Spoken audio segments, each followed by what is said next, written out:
And I promise you this isn't cheating or anything. I think you'll find it, well, pretty amazing and astounding in a way. So can I ask you, if you could just sort of mentally close your eyes and think of a number between 1 and 100. Now, just any gentleman in the audience give me the number they thought up? Absolutely right.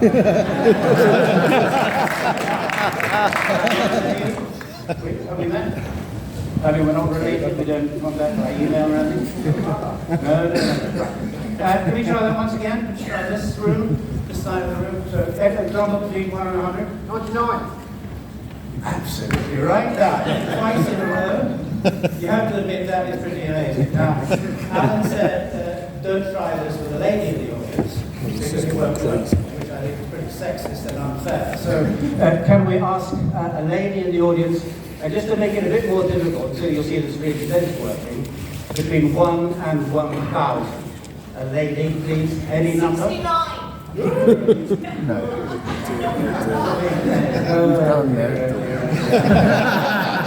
Alan is right.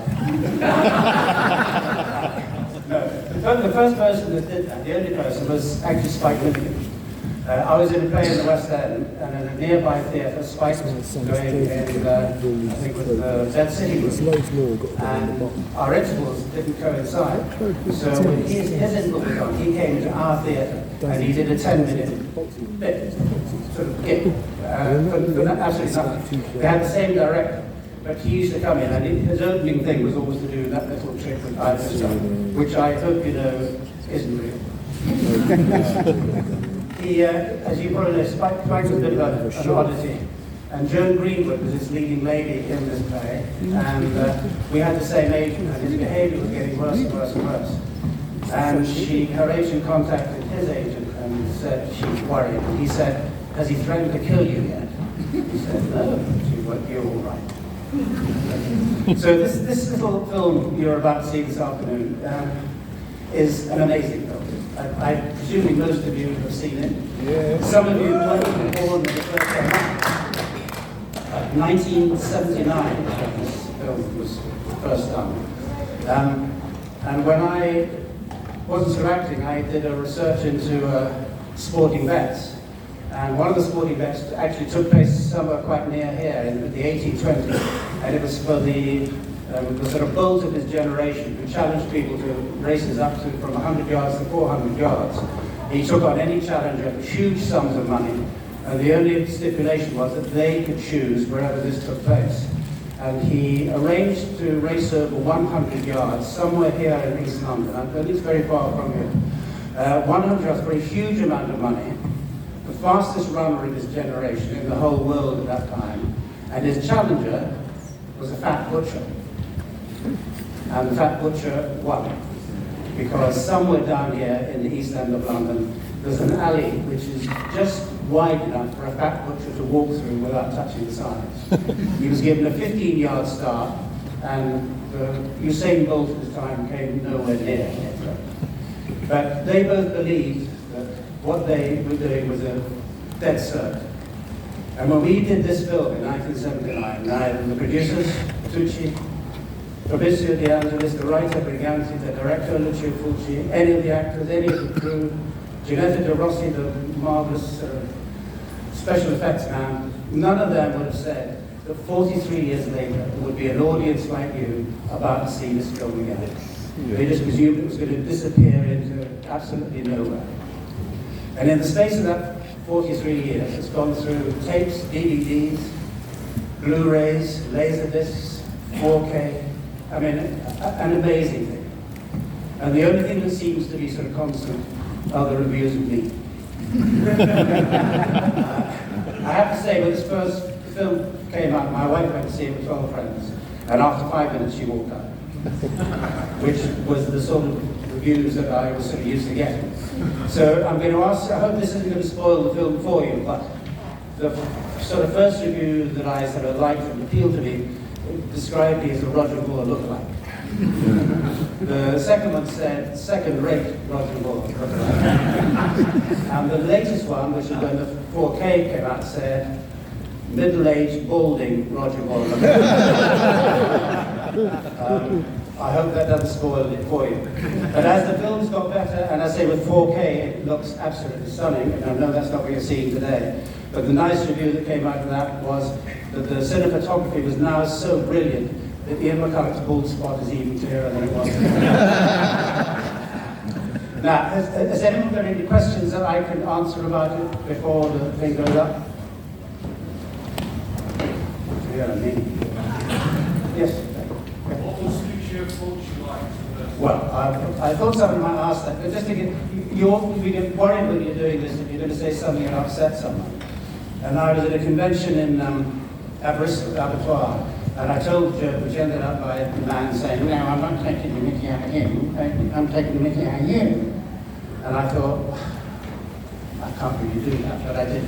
And then the first question that came out was someone in the audience said, and the other one looked at him and said, well, exactly nice, fucking marvellous. I then said, before I told her, I said, are there any necrophiliacs in the audience, as a joke? And 2 young girls put their hands up. Someone's going to be upset at some time or another. Lucio was a strange sort of man, a brilliant director, who assembled brilliant crews around him. Some actors who could remember their words and stand in the right place. And didn't charge too much money. He was a bit of a sort of complex character within himself, but the real answer to your question is with someone who was married to him or lived with him or his daughter, rather than to me, because I just knew the professional Lucio Fulci. And the professional Lucio Fulci, sort of handiwork is what you're about to see, and I think you're going to be absolutely fantastic. This is a film made by professionals. And what's lovely about it is that it's just the affection that people seem to have for it. Because it is a strange sort of film. But people love it, of all sort of generations. And I wasn't watching it, but I went to a film festival in Edinburgh called Dead by Dawn. And I didn't want to see it, so I sat outside drinking a glass of wine. And I was listening to it, and suddenly I heard laughter, cheering, applause, and then at one stage joining in with the dialogue. Now, I think there are very few films where that sort of happens, and I hope it happens today for those of you that know the film. Any other cues?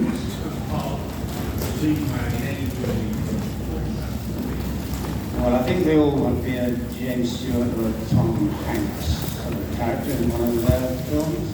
I was up for James Bond 3 times and got turned down 3 times. Various films, for some reason, though, they said I looked like Michael Caine, which was Roger Moore sometimes, early in the morning. No.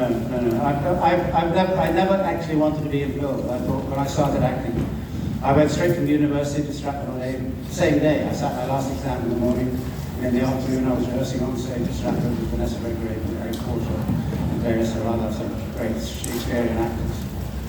So I always thought I'm just going to be a theatre actor, I'm going to do classics, Shakespeare, Shaw and so on, that I would never make a film. And the first chance I got to do a film proper rather than being an extra was a film called The Ghoul, which some of you may have seen. And as I said to some of you that have sort of been around my sort of table, my agent told me she was going to see it, and then she called me into her office, and said, "Will you come to the office tomorrow? I'd have to see your film." And I thought, this is Hollywood beckoning me. And I went into her office and sat down, and she said, I saw your film yesterday. And I said, yep.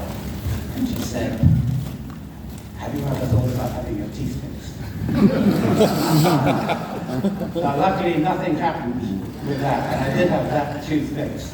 But as you'll see, this little bright bald spot, or enlarged bald spot as you're watching this film, that stayed with me all my life, and that's probably crossed out James Bond forever.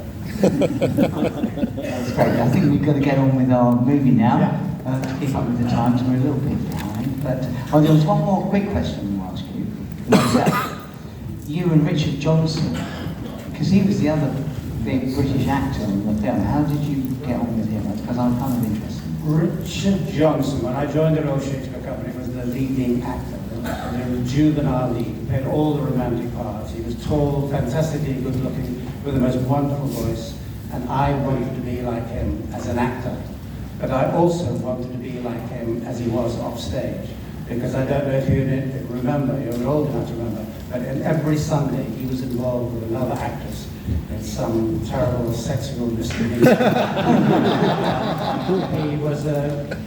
He was a real nefarious. I mean, a wonderful guy with a fantastic presence.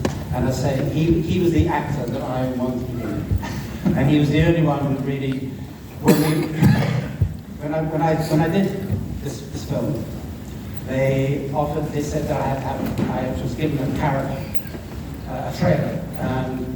But I've been on other films, the big stars have thought about who has the biggest trailer, is it near the loos, is it far away from the kitchens and all the rest of it. But I was going to have my own trailer. It's one of the things that made me want to do it. And when we arrived on the set, there were no trailers for anyone. There were none for Richard, none for Farah, and certainly not one for me. And I was angry, didn't know what to do. And all Richard said, and it just proves what his worth was and his weight was, he just said in Italian, no caravan, difficult to work tomorrow. And the caravan arrived the same day. And then when he left, I was next in line for the caravan. And I packed my stuff and was ready to go in, and they took the bloody thing away. And it was the only time in a film I've lost my temper, and I tried the first one, saying it's going to be difficult for me to work a bloody well tomorrow, and no one paid any attention to it. And eventually, I've told the story many, many times, I lost my temper and said, I'm going to row. And we were 50 miles, he said, how are you going to get there? I said, I'm going to fucking well walk. And he then prodded me and said, me, Sicilian, you know leave it to be alive. Richard could have got away with it, and I couldn't. And on the film. And good luck, thank you.